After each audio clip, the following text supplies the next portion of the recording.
नमस्कार. संवाद प्रतिवाद या आमच्या विशेष कार्यक्रमामध्ये आपल्या सगळ्यांचं मनापासून स्वागत.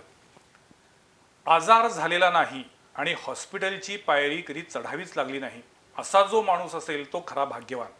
पण असा माणूस सापडणं म्हणजे अत्यंत दुर्मिळ. काय आहे, आयुष्यात कधी ना कधीतरी कोर्टाची किंवा हॉस्पिटलची पायरी चढावी लागतात असं म्हणतात. पण या दोन्ही पायऱ्या कधी चढायला लागू नयेत असं मला वाटतं. तरीसुद्धा सर्दी, खोकला, ताप असे आजार प्रत्येकाला कधी ना कधी होत असतातच आणि आपण ते अगदी सहजपणे स्वीकारतो, त्याच्यावरती उपचार घेतो आणि बरे पण होतो. होतं काय की काही आजारांचं नुसतं नाव जरी घेतलं तरी माणूस गर्भगळीत होतो. त्यातलं सगळ्यात गंभीर असं नाव म्हणजे कॅन्सर. कितीही वैद्यकशास्त्रामध्ये बदल झाले, आधुनिक तंत्रज्ञान आलं, नवनवीन संशोधन आलं, तरीसुद्धा कॅन्सरबद्दल अजूनही लोकांच्या मनामध्ये भीती आहे. कॅन्सर देन नो आन्सर अशी एक भावना आहे. या पार्श्वभूमीवरती मला आज कॅन्सर हा आजार कसा ओळखायचा, तो रोखता येतो का, तो पूर्णपणे बरा होऊ शकतो का, कॅन्सरचे सुद्धा वेगवेगळे प्रकार आहेत, या सगळ्याबद्दल माहिती करून घ्यायची आहे. उद्देश हाच आहे की आयुष्यात कधीच कुणाला अशी ही व्याधी होऊ नये, पण जर तशी वेळ आली दुर्दैवानं तर त्याच्याबद्दल किमान काही माहिती असावी. तो अवेअरनेस म्हणून आम्ही आजचा हा कार्यक्रम करतोय. यापूर्वीसुद्धा आपण कॅन्सर या व्याधीबद्दल जाणून घ्यायचा प्रयत्न केला आहे, पण आज आपल्याकडं 3 तरुण डॉक्टर या क्षेत्रात काम करणारे आहेत. ॲपल कॅन्सर इन्स्टिट्यूटमध्ये काम करणारे 3 डॉक्टर आज आम्ही आमच्या स्टुडिओमध्ये बोलवले आहेत. मी सर्वप्रथम आमच्या स्टुडिओमध्ये स्वागत करतो डॉक्टर सागर कुरुंदकर यांचं. नमस्कार. डॉक्टर सागर कुरुंदकर हे कॅन्सर सर्जन आहेत आणि आज आम्ही त्यांना मुद्दाम बोलवलेला आहे. लिव्हर, पॅनक्रियाज आणखीन पोट विकाराशी संबंधित जे काही कॅन्सर असतील त्याबद्दल ते आपल्याला माहिती देणार आहेत. आजचे आपले दुसरे तज्ज्ञ डॉक्टर आहेत डॉक्टर निखिल गुळवणी. नमस्कार. त्यांचंही स्वागत आहे. हेड नेक असे हे कॅन्सर सर्जन आहेत. म्हणजे सुरुवातीला म्हटलं त्यानुसार कॅन्सरचे सुद्धा वेगवेगळे प्रकार असतात आणि शरीरातल्या कोणत्या भागामध्ये कॅन्सरची लागण होते त्याच्यानुसार त्याचा प्रकार ठरला जातो आणि त्याच्यावरती उपचार केले जातात. आजचे आपले तिसरे तज्ज्ञ डॉक्टर आहेत डॉक्टर अक्षय शिवछंद. त्यांचंही स्वागत आहे. नमस्कार. तिन्ही या तरुण डॉक्टरांचं मी स्वागत करतो. मला स्वतःला एक क्युरियासिटी अशी पडली की ह्या तरुण वयामध्ये इतक्या गंभीर गहन अशा व्याधीवरती हे उपचार करतायत, यांना टेन्शन स्वतःला येत नाही का? मला पहिल्यांदा प्रश्न तुम्हाला तिघांनाही तोच विचारायचा आहे की कॅन्सर म्हटल्यावरती माणूस गर्भगळीत होतो, माणसाला वाटतं आता आपलं आयुष्य संपलं. जेव्हा तुमच्याकडं एखादा पेशंट येतो आणि त्याला कॅन्सर आहे हे डिटेक्ट होतं, त्यावेळी सर्वप्रथम तुम्ही त्या पेशंटला कशा पद्धतीनं ट्रीट करता, त्याला कसा दिलासा देता, आधार देता, काय सांगाल आपण?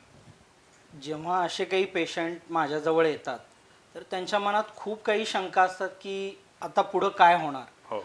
मोस्ट ऑफ द टाइम जे पेशंट आहेत त्यांना त्या निदानाबद्दल पूर्ण कल्पना नसते, पण नातेवाईकांना असते. आणि ते जेव्हा येतात की त्यांच्या मनात खूप प्रश्न असतात की हा आजार मला कसं झाला किंवा माझ्या नातेवाईकाला कसा झाला, कशामुळे झाला, त्याच्यानंतर याच्यावरती काही ट्रीटमेंट करता येईल का माझं आयुष्य संपलं, असे विविध प्रश्न येतात. पण जेव्हा असा पेशंट येतो, एक तर सुरुवातीला त्याला दिलासा देणं की आपण याची ट्रीटमेंट करू शकतो. वेगवेगळे ॲडव्हान्स ट्रीटमेंट आहेत, किमोथेरपी आहे, रेडिओथेरपी आहे, सर्जरी आहे.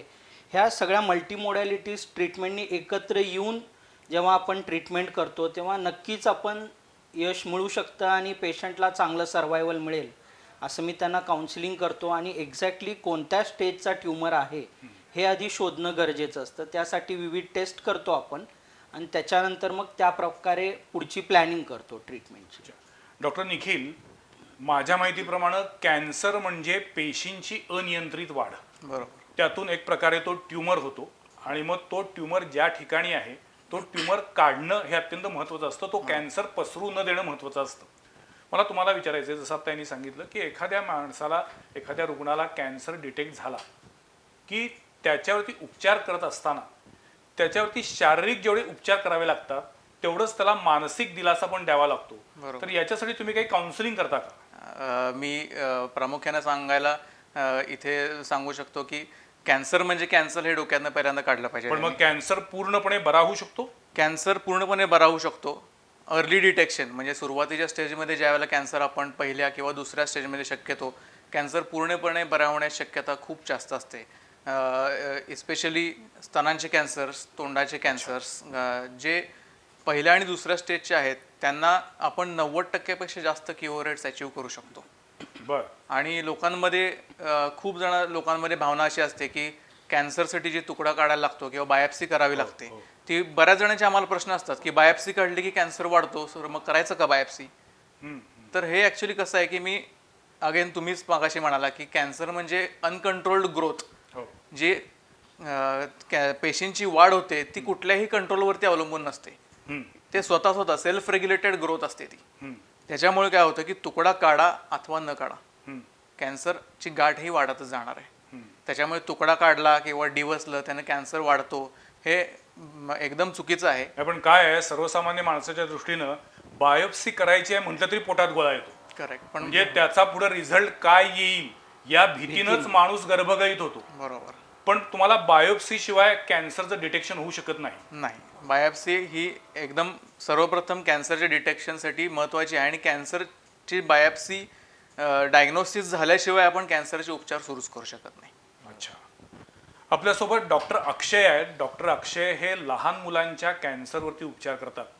सर्वसाधारणपणे टोबॅको म्हणजे तंबाखू आणि तंबाखूजन्य पदार्थांचं सेवन केल्यामुळं कॅन्सर होतो असं आपण बऱ्याचदा वाचतो, ऐकतो. म्हणजे अगदी सिगरेटच्या पाकिटावरती सुद्धा तशी वॉर्निंग असते.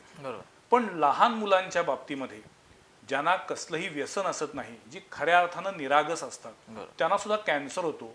मग हे प्राक्तन आहे का? म्हणजे मुळात हा आजार हा कशामुळे होतो? ज्यांचा कसलाही दोष नाही, ज्यांच्या लाईफस्टाईलमध्ये कसलाही प्रॉब्लेम नाही, अशा जर लहान मुलांना जर कॅन्सर होत असेल तर नेमकं कॅन्सर होण्याचं कारण काय सांगतं? तुमचं मेडिकल सायन्स काय म्हणतं? बरोबर.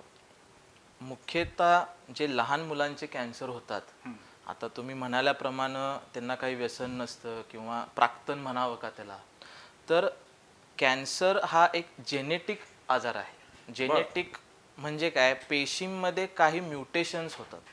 बर. आणि त्यामुळे पेशींची अनियंत्रितपणे वाढ होते. आता हे म्युटेशन्स आहेत, त्याचे भरपूर कारण आहेत. काही एन्व्हायरमेंटल रिझन्स असतील, दुसरे तुम्ही म्हटल्याप्रमाणे व्यसनांच्यामुळे जेनेटिक म्युटेशन असतील, काही एजिंग, जसं वय वाढत जाईल जसं मनुष्य म्हातारा होत जाईल तसे ते जेनेटिक म्युटेशन आपोआप पेशींच्या मध्ये होतात आणि मग कॅन्सरची वाढ होते. नाही, पण ते वयोवृद्धांना बाबतीत ठीक आहे. हो, पण लहान मुलांच्या बाबतीत काय? हो, लहान मुलांच्या बाबतीत सुद्धा असे काही म्युटेशन्स असू शकतात पेशींच्या मध्ये, जी डेव्हलप होण्याची काही कारणं नाही आहेत. तसं पाहायला गेलं तर एखादी पेशी, समजा ब्लड कॅन्सरचं उदाहरण घ्या, तर ब्लड कॅन्सरमध्ये जो जेनेटिक मॅप आहे पेशंटचा, म्हणजे आपण म्हणतो गुणसूत्र, तर गुणसूत्रांच्या मध्ये जनुकीय बिघाड झाल्यामुळे असे कॅन्सरचे सेल्स प्रॉलिफरेट होऊ शकतात. म्हणजे एखादी सफेद पेशी आपण म्हणतो, त्याला WBC म्हणतो आपण, तर जनुकीय बदलांच्यामुळे त्या WBCची अनियंत्रितपणे वाढ होऊ शकते आणि मग त्या मुलाला किंवा त्या चाइल्डला तुम्हाला कॅन्सर, ब्लड कॅन्सर होऊ शकतो. आता हे जे आहे हे आपण प्रेडिक्ट नाही करू शकत की कुणाला होऊ शकतो. जनुकीय बदलामुळे कुणालाही. पण मग हे जनुकीय बदल कोणत्या वयामध्ये प्रामुख्यानं समोर येतात, असं काही आहे का? असं काही वय नाहीये. समजा एक काही काय म्हणू शकतो आपण त्याला, डेव्हलपमेंटल डिसीजेस आहेत की जे कॅन्सर प्रोन आहेत, त्याच्यामध्ये कॅन्सर होऊ शकतो. उदाहरणार्थ तुम्ही डाऊन सिंड्रोम घ्या, त्याच्यामध्ये ऑलरेडी 21 जे क्रोमोसोम आहे त्याचा एक्स्ट्रा कॉपी आपल्या बॉडीमध्ये असते. तर ती जी एक्स्ट्रा कॉपी आहे ती समहाऊ काही अंशी कॅन्सर करण्यासाठी कारणीभूत ठरू शकते त्या बाळांच्या मध्ये. तर असे काही भरपूर जनुकीय गुणसूत्रांच्या मध्ये बिघाड होतात. काही पेशंट्समध्ये गुणसूत्र कमी असतात, काहींच्यामध्ये ते जास्त असतात. तर हे जे कारण आहेत हे प्रामुख्यानं ब्लड कॅन्सरच्या पेशंटमध्ये आपल्याला पाहायला मिळतं. खरं तर लहान मुलांच्या कॅन्सरबद्दल बोलणं सुद्धा मला नको वाटते, पण मी पुन्हा तुमच्याकडे येणार आहे. मला तुम्हाला विचारायचंय, तुम्ही पोटाच्या कॅन्सरचे तज्ज्ञ आहात. मुळात पोटातल्या प्रत्येक अवयवामध्ये अशा पद्धतीनं कॅन्सरची गाठ तयार होऊ शकते का, आणि त्याच्यावरती आता वैद्यकीय शास्त्रामध्ये उपचार काय आहेत? आता पोटामध्ये बेसिकली बघायला गेलं तर वेगवेगळे अवयव आहेत. जठर आहे, लहान आतडा आहे, मोठा आतडा आहे, स्वादुपिंड आहे, पित्ताशय, पित्ताशयाची नळी आणि लिव्हर, हे मुख्य अवयव आहेत. तर त्याच्यामध्ये वेगवेगळ्या अवयवांचे वेगवेगळे कॅन्सर्स होतात. जर आपण बघितलं की जठरामध्ये काही अंशी पॉलिप्स असू शकतात किंवा एच पायलोरी इन्फेक्शन हे एक बॅक्टेरियल इन्फेक्शन आहे ज्याच्यामुळे आपल्याला ॲसिडिटीचा त्रास होतो. तर हे आता संशोधनातून आढळून आलेलं आहे की एच पायलोरी इन्फेक्शनमुळे आपल्याला ॲसिडिटीचा त्रास खूप होतो. तर हाच एच पायलोरी ऑर्गॅनिझम आहे तो कॅन्सरला देखील कारणीभूत आहे. पण मग अशा वेळेला ऍसिडिटी होणं हे त्या कॅन्सरचं लक्षण असू शकतं. असू शकतं, पण जेव्हा खूप वर्ष ॲसिडिटी आहे आणि पेशंटला म्हणजे त्याच्या जेवणामध्ये बदल होत आहे किंवा ॲसिडिटीचं जे रेग्युलर पेन्स आहेत हे सोडून काहीतरी वेगळे चेंजेस आहेत, भूक नाही लागत आहे, जेवण जात नाही आहे किंवा वजन कमी होत आहे, ॲनिमिया आहे म्हणजे अंगामध्ये रक्त कमी आहे, तर ॲसिडिटीमध्ये थोडाफार बदल वाटतो आणि खूप वर्षापासूनची ॲसिडिटी आहे, जे सिम्पटम्स असतात त्याप्रमाणे वेगळे आढळून येत आहेत, तर डेफिनेटली त्यांनी एंडोस्कोपी करून घेतलेलं बरं राहील. पण मग पोटातल्या प्रत्येक अवयवाला कॅन्सर होऊ शकतो, पण मग प्रत्येकाचं लक्षण पण वेगळं असू शकतं. लक्षण वेगवेगळं असतं, पण सर्वसामान्यपणे लक्षण तुम्ही आता म्हणाल तसं भूक कमी होणं, भूक कमी होणं, ऍसिडिटी वाढणं, ॲसिडिटी वाढणं आणि काय असू शकतं, त्याच्यानंतर उलट्या उलट्या होणे, बर, आणि अॅनिमिक कंडिशन, कॉन्स्टिपेशन, संडासला त्रास होणे, रक्त पडणे संडासातून. बर बर, जे मोठ्या आतड्याच्या कॅन्सरचं लक्षण असू शकतं, ज्याच्यामध्ये पोट साफ होत नाही, कॉन्स्टिपेशन होतं, रक्त जातं किंवा म्युकस शेंबूड सारखा पदार्थ जातो, त्याच्यामुळे होऊ शकतं. त्याचबरोबर काही पेशंट्स असतात ज्यांना माहिती आहे की त्यांना लिव्हर सिरोसिसचा त्रास आहे किंवा क्रॉनिक ड्रिंक्स असतं किंवा हेपॅटायटिस बी व्हायरसचं इन्फेक्शन आहे, हेपॅटायटिस सी व्हायरसचं इन्फेक्शन आहे, तर अशा पेशंटनी रेग्युलर सोनोग्राफीचं स्क्रीनिंग करणं गरजेचं आहे. कारण हेपॅटायटिस बी व्हायरस इन्फेक्शन असताना लिव्हर पूर्ण डॅमेज न होता देखील कॅन्सरची गाठ आढळून येऊ शकते. किंवा हेपॅटायटिस सी व्हायरसमध्ये पूर्ण लिव्हर सिरोसिस झाल्यानंतर कॅन्सरची गाठ होऊ शकते. त्याचबरोबर आपल्याला स्वादुपिंडाचा प्रॉब्लेम आहे, क्रॉनिक पॅनक्रेडायटिस, काही पेशंटना माहिती असतं की मला तो त्रास आहे, तो देखील एक प्रीडिस्पोजिंग फॅक्टर आहे स्वादुपिंडाच्या कॅन्सर होण्यासाठी. तर हे सगळे वेगवेगळे कारण आहेत, कारण पोटामध्ये आपल्याला एक्झॅक्टली बाहेरून दिसून येत नाही आणि पेशंटला सिम्पटम्स हे नॉन स्पेसिफिक असतात. जस्ट काही दुखणं असू शकतं, काही जणांना फक्त भूक मंदावते, काही जणांना उलट्या होतात, काही जणांना जस्ट फक्त दुखत होतं म्हणून स्कॅनिंग केलं आढळून येऊ शकतं, तर काही जणांना अर्ली डिटेक्शन होऊ शकतं, काही जणांना लेट, आणि भरपूरदा कळून येत नाही. पण ज्यांना कोणाला आजार माहिती आहे की मला काही वरचेवर ॲसिडिटीचा त्रास आहे किंवा काही जणांना लिव्हर सिरोसिसचा त्रास आहे, काही जणांना अल्सरेटिव्ह कोलायटिसचा त्रास आहे, काही जणांना माहिती आहे की त्यांच्या घरात पॉलिप्स आहेत किंवा आईवडिलांना किंवा आजोबांना काही मोठ्या आतड्याचा कॅन्सर होता, पॉलिप्स आहेत, त्यांना देखील हा प्रॉब्लेम लवकर आढळून येऊ शकतो त्यांनी जर अर्ली स्क्रीनिंग किंवा टेस्ट केले तर. पण तुम्ही कॅन्सरचं जेव्हा निदान करता त्यावेळी त्याची टेस्ट म्हणून काय करता, सोनोग्राफी करता की स्कॅनिंग करायला लागतं? पेशंटला कोणते सिम्पटम्स आहेत त्याच्यावरून आम्ही ठरवतो की त्याला एक्झॅक्टली कोणती टेस्ट केली पाहिजे. सर्वसाधारण जर अप्पर जी आय सिम्पटम्स आपण गृहीत धरू, म्हणजे पेशंटला भूक नाही लागत आहे, ॲसिडिटीचा त्रास आहे, अशा पेशंटना आपण endoscopy, upper G I endoscopy advise करतो. ज्यांना कॉन्स्टिपेशनचा प्रॉब्लेम आहे किंवा संडासामध्ये रक्त जातं किंवा शेंबूड जातो, त्यांना कोलॉनोस्कोपी करण्याची आपण सजेशन देतो त्यांना. आणखी नॉन स्पेसिफिक काही पेशंटना लिव्हरचा आजार आहे, त्यांना सोनोग्राफिकली स्क्रीनिंग करतो सिरोटिक पेशंट्समध्ये, जेणेकरून लिव्हरमध्ये गाठ लवकर आढळून येईल. आणखीन जर क्रॉनिक पॅनक्रेडायटिस वगैरे त्रास असेल, आपण सिटी स्कॅन त्यांना ॲडवाईज करतो. म्हणजे थोडक्यात जशी लक्षणं आहेत त्यानुसार तुमच्या टेस्टिंग बदलतात. डॉक्टर निखिल, तुम्ही हेड, नेक आणि ब्रेस्ट कॅन्सरचे सर्जन आहात. दुर्दैवानं गेल्या काही वर्षामध्ये महिलांमध्ये ब्रेस्ट कॅन्सरचं प्रमाण वाढते, कारण काय असू शकेल तुमच्या दृष्टीनं, तुमचं निरीक्षण काय आहे? तर ॲक्च्युली इन्सिडन्स प्रमाणे बघायला गेलं तर भारतामध्ये जवळजवळ प्रत्येक 28 आउट ऑफ 100 म्हणजे प्रत्येक 100 मध्ये 28 जणांना त्यांच्या वयाच्या पूर्ण एंटायर लाईफ टाईम मध्ये कॅन्सर होण्याची शक्यता असते. म्हणजे जवळपास 28% प्रमाण आहे. 28% प्रमाण आहे. आणि शिवाय त्याच्यामध्ये अर्बन पॉप्युलेशन म्हणजे शहरी भागातलं पॉप्युलेशन जे आहे त्यांच्यामध्ये शक्यता ही जवळजवळ 22 एकाला अशा पद्धतीचं हे होऊ शकतं. आणि एक 35 ते 40 मध्ये एकाला असं खेडेगावात होऊ शकतं. पण आता आपण खेडेगावात किंवा वेस्टर्न महाराष्ट्रामध्ये, पश्चिम महाराष्ट्रामध्ये राहतोय, इकडे सुद्धा आम्हाला आजकाल खूप अशा पद्धतीचे Patients स्तनांचे सापडायला कॅन्सर सापडायला लागलेत. त्याच्यामध्ये स्पेशली लाईफस्टाईल जी आहे किंवा स्थूलपणा आहे, पेशंटचा अर्ली मिनार्की म्हणजे ज्याला मासिक पाळी जी आहे ती लवकर चालू होते वयाच्या आणि एकदम उशिरा संपते. जे आजकालच्या राहणीमानानं मासिक पाळीचं ड्युरेशन सुद्धा वाढलेलं आहे. किंवा काही लोक खूप उशिरा लग्न करतात, ब्रेस्ट फिडिंग करत नाहीत, स्तनपान करत नाहीत. पण मग तुमच्या दृष्टीनं स्तनपान करणं हे स्त्रीच्या आरोग्याच्या दृष्टीनं चांगली गोष्ट आहे. स्त्रीच्या आरोग्यात it can be one of the preventive म्हणजे प्रिव्हेंट Okay. होऊ शकतो कॅन्सर. अगदी मी स्तनपान केलं तरी मला ब्रेस्ट कॅन्सर झाला असं नाही, पण ब्रेस्ट कॅन्सर होण्याची शक्यता खूप कमी होते. ज्यांच्यात म्हणजे स्तनपान केलेल्या 100 बायका जर आपण पकडल्या तर त्यातल्या खूप कमी लोकांना कॅन्सर होतो. अच्छा. असं आहे. ओके. तर त्याच्यामुळे स्थूलपणा असणं, इटिंग हॅबिट्स आहेत किंवा जंक फूड्स आपण सध्या हां, खातो, वाढलेलं प्रमाण. त्याच्यामध्ये पण ओबेसिटी, स्थूलपणा ते पण वन ऑफ द कॉज आता झालेला आहे कॅन्सर स्तनांच्या ह्याच्यामध्ये वाढ आहे ह्याच्याप्रमाणे. पण मुळात कॅन्सर हा हेरिडिट होऊ शकतो.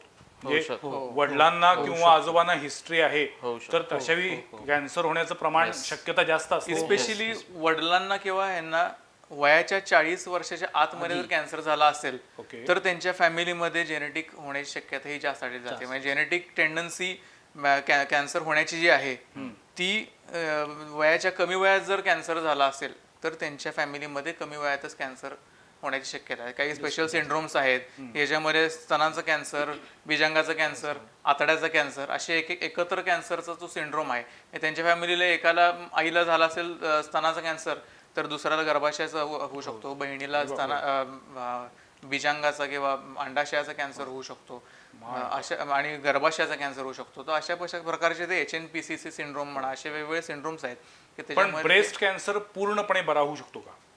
ब्रेस्ट कॅन्सर ब्रेस्ट कॅन्सर झाल्यानंतर मॉर्टॅलिटीचं प्रमाण किती आहे? ब्रेस्ट कॅन्सर ऍक्च्युली कसं आहे की आजकाल ब्रेस्ट कॅन्सर थोडंसं अवेअरनेस वाढलेला वाढलेलं आहे, तरी पण शहरी भागांमध्ये जेवढा वाढलाय तेवढा अजून खेडवळ भागामध्ये वाढलेला नाहीये. पण सुरुवातीच्या स्टेजचे म्हणजे स्टेज 1, स्टेज 2, इव्हन स्टेज 3 पर्यंतच्या कॅन्सरचे सुद्धा स्तनांच्या कॅन्सरचे ऍक्च्युली बरेच टाईप्स आहेत, मॉलिक्युलर टाईप्स असतात, त्याच्याप्रमाणे त्याचं हे आढळलं जातं. वयाच्या जास्त 50-60 नंतर होणारे जे कॅन्सर असतात ते बरे होण्याची शक्यता खूप जास्त असते.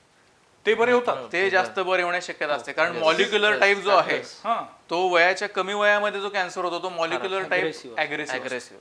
बापरे, बरोबर ही उलटी माहिती मला आता म्हणजे माझ्या माहितीत भर पडली. म्हणजे मी असं समजत होतो की जेवढं मग तुम्ही अर्ली डिटेक्शन म्हणता म्हणजे लवकरात लवकर त्याची काय म्हणू आपण निदान व्हावं. पण मग ते उशिरा वयात म्हणजे मोठ्या वयामध्ये झालं तर बरं होण्याचं प्रमाण जास्त असतं कारण त्याचा हॉर्मोन रिसेप्टर्स नावाचा जो प्रकार असतो त्या स्तनाच्या गाठीवरती रिसेप्टर्स असतात काही. बरं. त्याच्यामध्ये ते हॉर्मोन इस्ट्रोजन, प्रोजेस्ट्रॉन जे हॉर्मोन्स आहेत त्याचे रिसेप्टर्स जर पॉझिटिव्ह असेल तर त्याचं प्रमाण बरं होण्याचं जास्त असतं.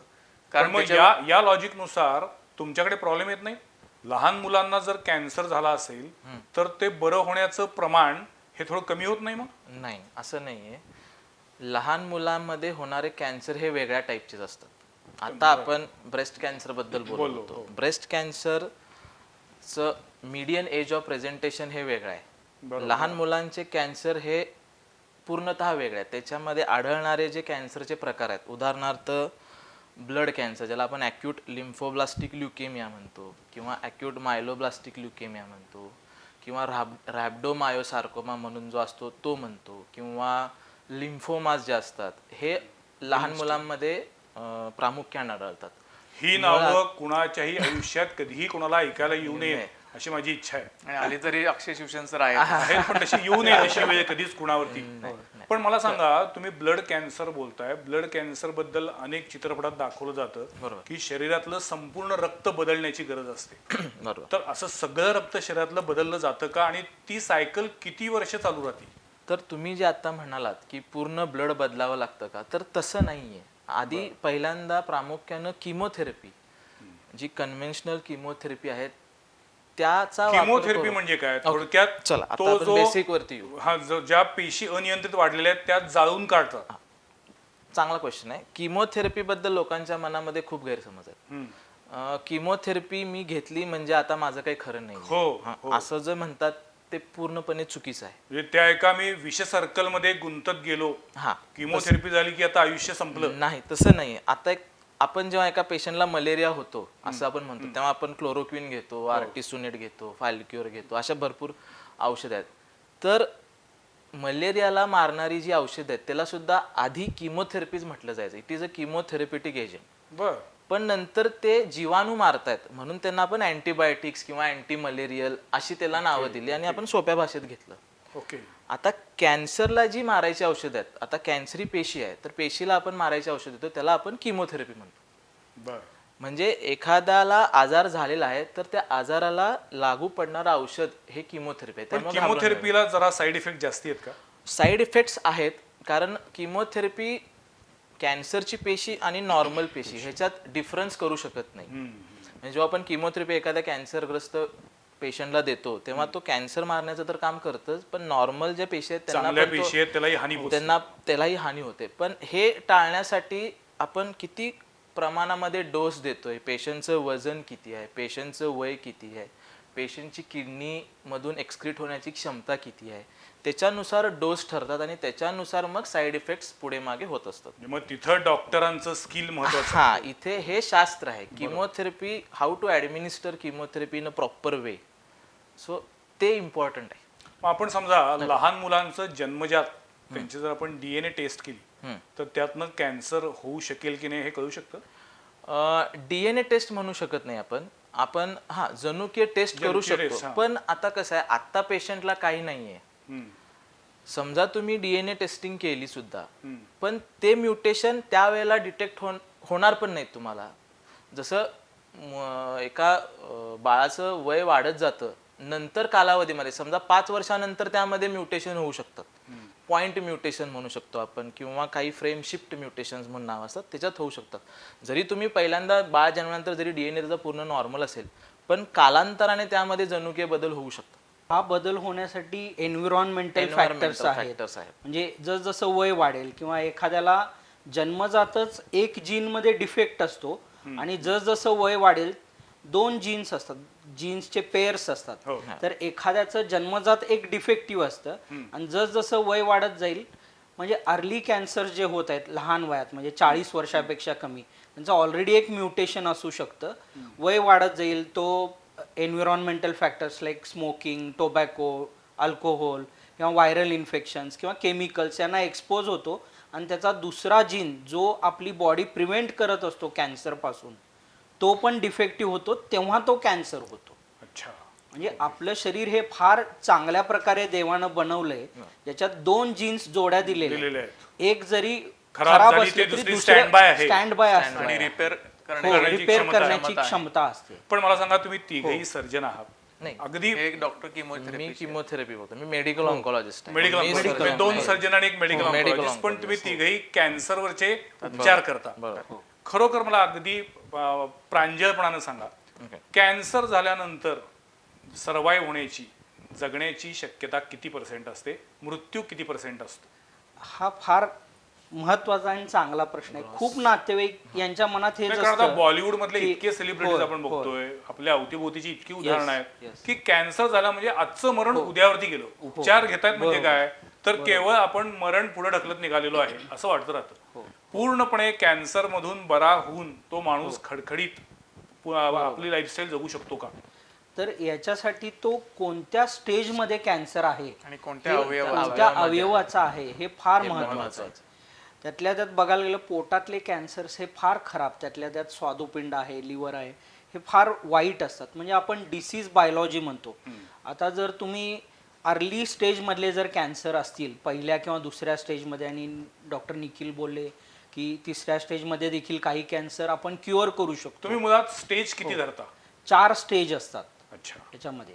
तर तो कोणत्या स्टेजमध्ये तो कॅन्सर आहे याच्यावरती तो पूर्ण बरा करता येईल का नाही, आणि बरा केल्यानंतर काही विशिष्ट फॉलोअप त्यांना करावा लागतो आणि त्याच्यात येण्याचे चान्सेस किती आहेत हे या प्रकारे आमचं गणित असतं. पण म्हणजे एखाद्या पेशंटला दुसऱ्या स्टेजला कॅन्सर डिटेक्ट झाला, हो तुम्ही त्याला औषधोपचार केले, हो तो त्यातनं बऱ्यापैकी बरा झाला, तरी त्याला औषधोपचार आयुष्यभर घ्यावे लागतात? नाही, आयुष्यभर नाही. पण Actually पुन्हा कसं आहे, कॅन्सर होण्याची, पुन्हा त्या पेशींची शक्यता अनियंत्रित वाढ होण्याची शक्यता असते. ऍक्च्युली कॅन्सर हा एक मल्टी डिसिप्लिनरी मॅनेजमेंट मॅनेजमेंट हा, म्हणजे आयुष्यभर टांगती तलवार डोक्यावरती राहणार. असं नाहीये. असं नाही. त्याच्यामध्ये कसं आहे की क्युअर रेट्स आपण ठरवले जातात स्टेज प्रमाणे. त्याच्यामध्ये कोणत्या स्टेजला आपण पहिल्यांदा पेशंट ज्यावेळेला येतो त्यावेळेला स्टेजिंग करतो. स्टेज कोणती आहे डिफाईन केल्यानंतर ट्रीटमेंट आम्ही मल्टीडिसिप्लिनरी ट्युमर बोर्ड आमच्या मीटिंग्स असतात. त्याच्यामध्ये आम्ही कोणत्या स्टेजला कोणत्या प्रकारचं, म्हणजे मी एकटा निर्णय नाही घेत की ह्या पेशंटला किमो द्यायचे का ऑपरेशन करायचं आहे. अच्छा. सगळेजण आम्ही एकत्र बसून एखादा ऍक्च्युली मोस्टली एकदम स्ट्रेट फॉरवर्ड असेल तर ठीक आहे, पण किंवा थोडंसं कॉम्प्लिकेटेड आहे किंवा त्याच्यामध्ये निर्णय एकट्याला घेऊन पेशंटचं आपल्याला मेन क्युअर रेट वाढवायचा आहे. Main M is increase cure. त्याच्यासाठी पहिला स्टेज, दुसरा स्टेज, युजली सॉलिड मॅलिग्नन्सीज किंवा जे रक्ताच्या ब्लड कॅन्सर सोडून जे सॉलिड मॅलिग्नन्सी असतं ना, स्टेज 1 स्टेज 2ला शक्यतो एक सर्जरी हा पहिला ऑप्शन असतो. पण मल्टीडिसिप्लिनरी म्हणजे पुढे जाऊन त्याला ऑपरेशनच्या रिपोर्टवरती किमोथेरपी लागणार असेल तर रेडिएशन थेरपी या गोष्टी कराव्या लागतात. म्हणजे ती ट्रीटमेंट ड्युरेशन प्रोलॉंग असते, जास्त असते. ट्रीटमेंट ड्युरेशन संपल्यानंतर तिथेच थांबत नाही, तिथून फॉलोअप्स सुरू होतात. फॉलोअप्समध्ये आपल्याला प्रत्येक कॅन्सरला विशिष्ट असतात, पण अप्रॉक्सिमेटली आम्ही कसं करतो की दर 3 महिन्यांनी पेशंटला ट्रीटमेंट संपली की बोलवतो. पहिले 2 वर्ष अग्रेसिव्ह फॉलोअप असतो. पहिले 2 वर्षामध्ये जर आजार स्टेज प्रमाणे परत येण्याची शक्यता असते. पहिल्या स्टेजचा खूप कमी येतं, तिसऱ्या स्टेजचा खूप जास्त असतो. चौथ्या स्टेजचे आजार बरे होत नाहीत असं एक आपण ब्लँकेट स्टेटमेंट करू शकतो. पण पहिला, दुसरा, तिसऱ्या स्टेजमध्ये बऱ्यापैकी चान्सेस असतात. आणि स्पेशली स्तनांचे कॅन्सर, तोंडाचे कॅन्सर आम्ही जे ट्रीट करतो किंवा आतड्यांचे कॅन्सर सुद्धा आम्ही ट्रीट करतो, त्याच्यामध्ये पहिल्या किंवा दुसऱ्या कॅन्सरमध्ये जवळजवळ 90% म्हणजे ब्रेस्ट कॅन्सर, स्तनाच्या कॅन्सरमध्ये जर हॉर्मोन रिसेप्टर पॉझिटिव्ह असेल, पहिला स्टेज असेल, दुसरा स्टेज असेल, जवळजवळ 95 ते 98% क्युअर रेट्स आपण अचीव्ह करू शकतो. आणि शक्यतो एक ब्लँकेट असं म्हणलं जातं की 5 वर्षामध्ये पहिला आजार जर आला नाही, आता ते भरपूर बदल झाले त्याच्यामध्ये प्रत्येक कॅन्सर प्रमाणे, पण एक थोडक्यात समजायला हरकत नाही की एक पहिल्या 5 वर्षांमधले ऑपरेशन किंवा सगळ्या ट्रीटमेंट नंतर 2 वर्षात आजार नाही आला तर त्याची परत येण्याची शक्यता अजून 50% कमी होते.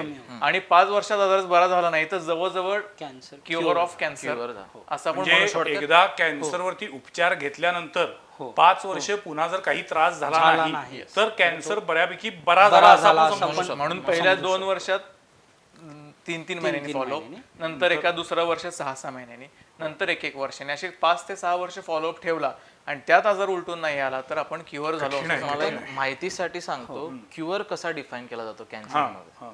हाऊ वी डिफाईन संपूर्णपणे मी बरा झाला हे कसं समजायचं. तर समजा आपण एक 2 पेशंटना घेतलंय, दोघांची वय 50 वर्ष आहेत, दोघांनाही डायबिटीज आहे, बीपी आहे, दोघांनाही डायबिटीज, पण एकाला समजा कॅन्सरचं निदान झालेलं आहे आणि एकाला कॅन्सरचं निदान झालेलं नाहीये.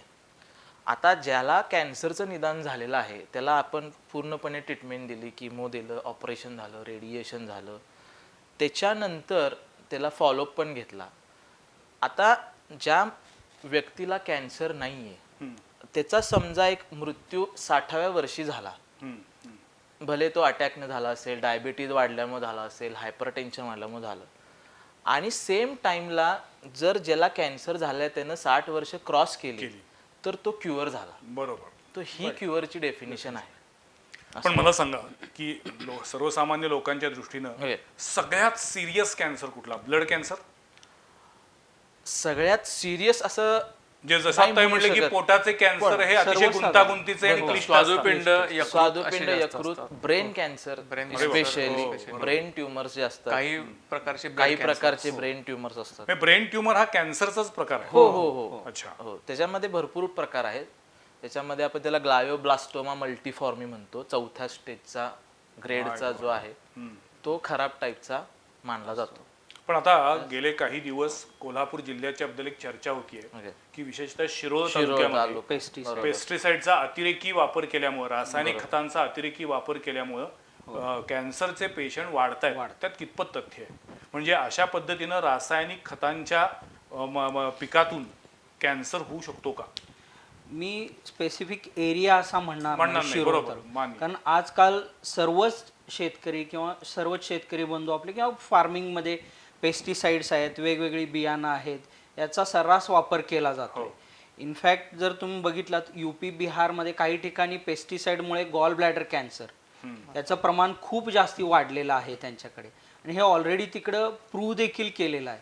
तिकडं गंगेज एक ट्रायल करण्यात आलं, त्याच्यामध्ये गॉल ब्लॅडरचं कॅन्सरचं प्रमाण गंगा नदीच्या काठी खूप जास्ती आहे. बर इनफॅक्ट जगामध्ये आपला पहिला नंबर लागतो गॉल ब्लॅडर कॅन्सरसाठी माय गॉड. त्या एरियामध्ये. कशामुळे? तर हेच ते पेस्टिसाइडचं Pesticideचा प्रमाण अतिरेक आहे. किंवा- तर असे वेगवेगळे काही थिअरीज काढले आहेत त्याच्यासाठी, आणि हे कॅन्सर फार खराब असतात, एस्पेशली स्वादुपिंडाचे, सगळेच कॅन्सर liver. खराब असतात. सगळेच काही खराब मला असतात. पेशंटने त्यातल्या त्यात- विचारलं की आम्ही ते सांगतो बरं होण्याची शक्यता काय? कॅन्सर सगळेच खराब, सगळंच खरं. पण त्याच्यातून आपण बाहेर पडू शकतो, हो. हे 100%. हे तुम्ही हा मानसिक आधार म्हणून सांगत असता की खरोखर नाही, medical खरोखर science खरोखर. सुरुवातीच्या स्टेजमध्ये ते खरोखर पूर्ण बरे होऊ होतात, शकतात. पण खूपदा कसं असतं की स्टेज 3ऱ्या स्टेजचा आहे, किंवा काही पॅरामीटर्स असतात, तो किती डेप्थमध्ये कॅन्सर गेलेला आहे, किंवा त्या गाठींमध्ये म्हणजे लिम्फ नोड्स म्हणतो त्याच्यामध्ये आजार गेला आहे का, नर्व्समध्ये आजार गेलाय का, तिथल्या रक्तनळ्यांच्या मध्ये आजार गेलाय का, हे काही पॅरामीटर्स असतात ज्याच्यावरून तो किती खराब आहे हे आपण सांगू शकतो. आणि जसा प्रत्येक माणसाचा स्वभाव हा वेगवेगळा असतो, तसा हा प्रत्येक स्टेज वाईज प्रत्येक माणसामध्ये प्रोग्नोसिस वेगवेगळा असतो. आता ओव्हरऑल आपण पहिल्या स्टेजमध्ये 90% क्युअर म्हणतो, पण काही जणांचे 90% मधले 100 मधले 2 ते 5 जणांचा आजार परत येतो. तर असं नाही की तो आजार खराब आहे, तर तो आजार त्या पेशंटमध्ये तेवढा ॲग्रेसिव्ह आहे, याला आम्ही सायंटिफिक भाषेत डिसीज बायोलॉजी म्हणतो. तर काही जणांच्या बाबतीत तो ॲग्रेसिव्ह ट्यूमर असतो, काही जणांना आम्ही डायरेक्ट ऑपरेशन करत नाही, त्यांना किमोथेरपी किंवा रेडिएशन आधी करतो आणि त्यांना मग नंतर सर्जरीला घेतो. पण काही पेशंटचा किमो रेडिएशनवर पण आजार वाढतो. याचा अर्थ असा नाही की आधी सर्जरी केली असती तर आजार बरा झाला असता. याचा अर्थ असा आहे की तो किमो रेडिएशनला पण रिस्पॉन्स देत नाही, तो एवढा ॲग्रेसिव्ह आहे, तर त्याचा सर्जरीचा फायदा देखील होत नाही.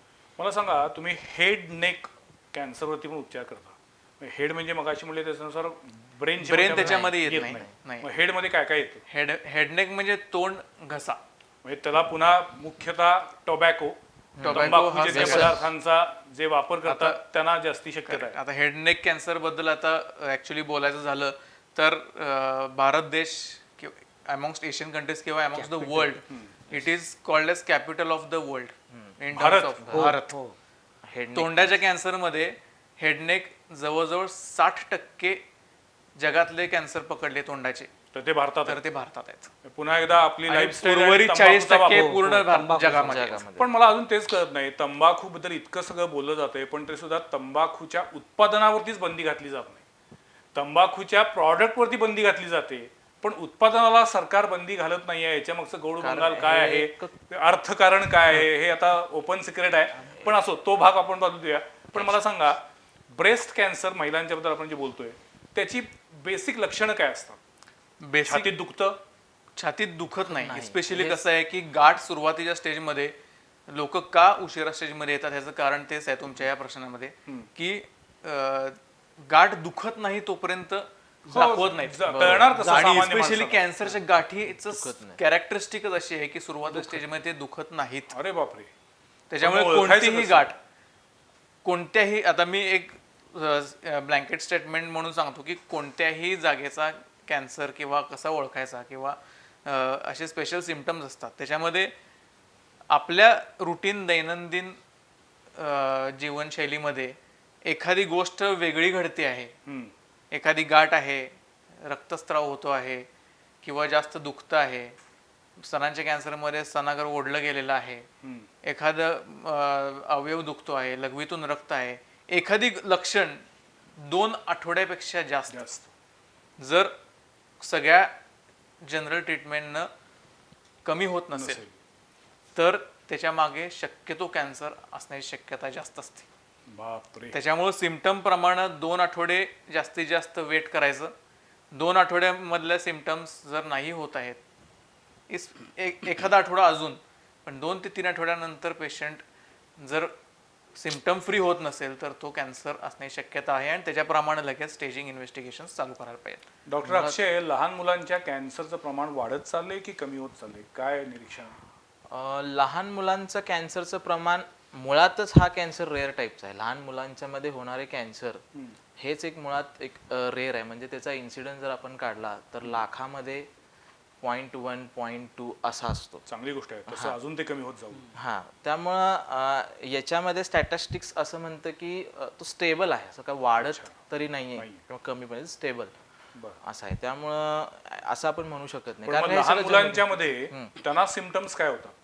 कारण ती लहान तर मुलं मुलांमध्ये बोलू शकत नाहीत किंवा सांगू शकत नाहीत, असं असू शकेल. बरोबर. लहान मुलांमध्ये सिम्पटम्स जर म्हटले तर एक्सेसिव्ह क्राईंग ज्याला म्हणतो आपण, सारखं इरिटेबिलिटी, बाळ रडत असतं सारखं, वजन वाढत नाहीये बाळाचं, वजन कमी होतंय.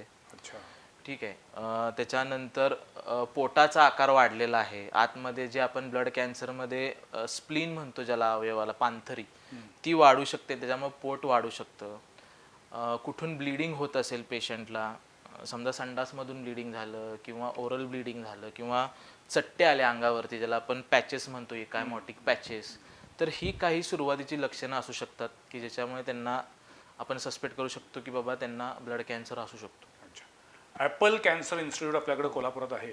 इथं रेडिएशन पासून केमोथेरपी पर्यंत सर्व उपचार होतात सर्व आणि कोणत्याही पद्धतीच्या कॅन्सरवरती उपचार केले जातात. कोणत्याही कोणत्याही पद्धतीच्या पद्धतीच्या cancer. म्हणजे मग तो लहान मुलांचे कॅन्सर असू देत, मुलांचं असू देत, पोटाचे असू देत पोटाचं किंवा असू देत. हेड नेक, सर्व ब्रेस्ट प्रकारचे कॅन्सरचे उपचार अवेलेबल आहेत आणि स्पेशली मल्टीडिसिप्लिनरी जे आपण म्हणतो त्याच्यासाठी chemotherapy, even immunotherapy, targeted therapy, अशा टाईपचे पण आपण उपचार करतो. आणि लेटेस्ट तंत्रज्ञान जे आपल्याकडे आहे, जे ट्रूबीम मेस्टिक्स नावाचं रेडिएशनचे मशीन आहे, ते आसपासच्या भागामध्ये तेवढ्या प्रगत शास्त्राचं मशीन अवेलेबल नाही आहे. आणि आम्ही ऍक्च्युली स्वतःला भाग्यवान समजतो की आम्ही अशा ठिकाणी आहे जिथं आपण वर्ल्ड बेस्ट ट्रीटमेंट देऊ शकतो. अच्छा.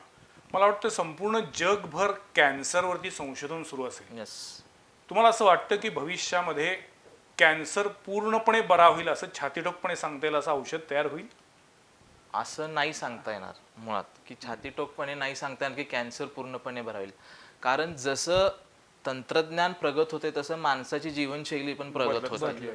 त्यामुळं माणसाच्या उद्या असं पण होईल, माणूस स्वतः न काम करता रोबोटला काम करायला लावेल, होऊ शकतं. आणि अजून स्थूलपणा, डायबिटीज, अर्ली हायपरटेन्शन, अशा ज्या गोष्टी आहेत लाईफस्टाईलच्या, त्या जास्त होऊ शकतात. त्यामुळे छातीठोकपणे सांगू शकत नाही की आपण कॅन्सर पूर्णपणे समूळपणे नष्ट करता येईल. उलट असे आता स्टॅटिस्टिक्स आहेत की येणाऱ्या काही 10 वर्षात कॅन्सरचे रुग्ण अजून वाढतील, बापरे. असे स्टॅटिस्टिक्स सांगतात आपल्याला. कारण म्हणजे आता हे काय झालंय तुमच्या तिघांच्याही आत्ताच्या या आपल्या डिस्कशन मधनं, एकतर वाढती रासायनिक खतांचा वापर, लाईफस्टाईल, आणि त्यात सगळ्यात महत्वाचं म्हणजे वडिलोपार्जित आलेले आपल्या शरीरातले गुणधर्म, याच्यामुळे कॅन्सर होऊ शकतो. आणि मग व्यसन, एन्व्हायरमेंटल चेंजेस. पण या सगळ्यामध्ये अमुक एक गोष्ट टाळली तर कॅन्सर टाळता येतो असं पण आपण म्हणू शकत नाहीये. कारण असं म्हणू शकत नाही. आता तोंडाच्या कॅन्सर मध्ये तंबाखू टाळता किंवा येतो. शरीरामधले जवळजवळ सगळे कॅन्सर एखाद दुसरा सोडल्यास तंबाखूमुळे होतात. अच्छा, म्हणजे फक्त तोंडाचा कॅन्सर तंबाखू असं नाही. इव्हन किडनीचा कॅन्सर, मूत्राशयाचा कॅन्सर, घशाचा कॅन्सर, अन्ननलिकेचा कॅन्सर, फुफ्फुसाचा कॅन्सर. ऍक्च्युली कसं आहे, एक फील्ड कॅन्सरायझेशन नावाचा एक प्रकार आहे. बर. त्याच्यामध्ये सिगारेट, तंबाखू, ज्यावेळेला आपण सिगारेट ओढतात लोक, त्यावेळेला तो धूर फक्त तोंडात नाही, तो तोंडातून फुफ्फुसाकडे जाणार आहे. त्यामुळे ज्या भागातून तो दूर गेलेला आहे त्या भागामध्ये पुढे जाऊन आजार येण्याची शक्यता असते. आता एखाद्या ठिकाणी जर गाठ आली आणि ते मी ऑपरेट करून सगळी काढली तर त्याच ठिकाणी येईल असं नाही. कारण त्या फील्डमध्ये 8 ते 9% चान्स आहे की पुढच्या 5 वर्षामध्ये त्या फील्डमध्ये आजार येण्याची शक्यता आहे. तंबाखू गिळतात, तंबाखूचा रस गिळतात, अन्ननलिका, जठर, इव्हन आतड्याचा कॅन्सर त्याच्यामध्ये वाढण्याची शक्यता ही असते. टोबॅकोचा रक्तामधून देखील स्वादुपिंडावर, मोठ्या आतड्यावर याचा परिणाम होतो. श्वासातूनच नाही तर टोबॅको कोणत्याही फॉर्म मध्ये तंबाखू घेतलात त्याचा शरीरावरती परिणाम होतोच. हे मेन रिझन आहे. आणि स्थूलता, ओबेसिटी जे म्हणतो, हे जर कंट्रोल केलं तर भरपूर आजार आहेत पोटातले याचे चान्सेस कमी होतात. मोठ्या आतड्याचे कॅन्सर आहेत किंवा अन्ननलिकेचे कॅन्सर आहे, प्रोस्टेट आहे, जठराचा आहे, लिव्हरचा आहे. आता आजकाल भारतामध्ये डायबिटीसचं प्रमाण खूप वाढत आहे. डायबिटीस इज म्हणजे कॅपिटल आहे भारताची. तर याच्यामुळे non alcoholic fatty liver disease, म्हणजे तुम्ही ड्रिंक्स नाही करत असाल तरी देखील लिव्हरमध्ये चरबी साठून साठून फॅटी लिव्हरचं कन्व्हर्जन शेवटी सिरोसिसमध्ये ही पुढची स्टेज. तर हे प्रमाण भारतात वाढत आहे. म्हणून तर एक ते नवीन आता लॉजिकल आहे ना, आयुष्यभर काहीही केलं नाही, कसलंही सुपारीच्या खंडाचं व्यसन केलं नाही, तरी सुद्धा आजार झाला, मग त्यापेक्षा सगळंच करतो, नाही. अशी एक पैवाट प्रमाण शोधतात. कमी असं असतं, त्याचं प्रमाण कमी कमी असतं. असतं. हो 100 जर 100 जणांनी तंबाखू खाल्ली, जर फॉर एक्झाम्पल त्यात 70 जणांना कॅन्सर होणार असेल over a period of life time, तर न करणाऱ्यांमध्ये 10 जणांनाच होणार आहे. हो त्याच्यामुळे त्याचं समर्थन होऊच शकत नाही तुम्ही म्हणाले तसं. म्हणजे कोणतंही व्यसन हे घातकच असतं, त्याबद्दल काही दुमत नाही, आणि ते कुठलाही अति तिथं माती. आणि तिथे जेनेटिक म्युटेशन प्ले करतात पार्ट. मुळात जे व्यसन करतात त्यांचे ट्रीटमेंटच्या रिस्पॉन्स मध्ये पण डिफरन्सेस होतात. म्हणजे नुसतं सिगारेट तंबाखू खाणाऱ्यांमध्ये जो कॅन्सर होतो त्याच्यापेक्षा सिगारेट तंबाखू बरोबर दारू जे पितात एकत्र, अशामुळे मोर अग्रेसिव्ह असतो, ऍडिटिव्ह इफेक्ट होतो त्यात. आणि तो अजून जाड असेल तर अजून जास्ती परिणाम होतात. म्हणजे मला वाटतं या विषयावरती बऱ्यापैकी आपण माहिती घेतलेली आहे. शरीरातल्या प्रत्येक अवयवाला अशा पद्धतीनं कॅन्सर होऊ शकतो, पण तो जर वेळेवरती डिटेक्ट झाला, वेळेवरती निदान झालं आणि योग्य उपचार झाले. सुदैवानं कोल्हापूरमध्ये ॲपल कॅन्सर इन्स्टिट्यूटमध्ये best of the best technology आहे, असे तज्ज्ञ डॉक्टर आहेत. त्यामुळे जर आपण योग्य उपचार घेतले तर कॅन्सरला आपण पराभूत करू शकतो, कॅन्सरवरती मात मिळवता येते. फक्त वेळेवरती उपचार आणि योग्य लाईफस्टाईल असणं महत्त्वाचं आहे. आज आमच्या स्टुडिओमध्ये हे 3 तरुण मान्यवर डॉक्टर आले, या विषयावरती सविस्तरपणे बोलले, मार्गदर्शन केलं. याबद्दल मी तिघांचेही आभार मानतो. पुढच्या सोमवारी पाहायला विसरू नका आणखीन एका विषयावरील चर्चा संवाद प्रतिवादमध्ये. तोपर्यंत नमस्कार.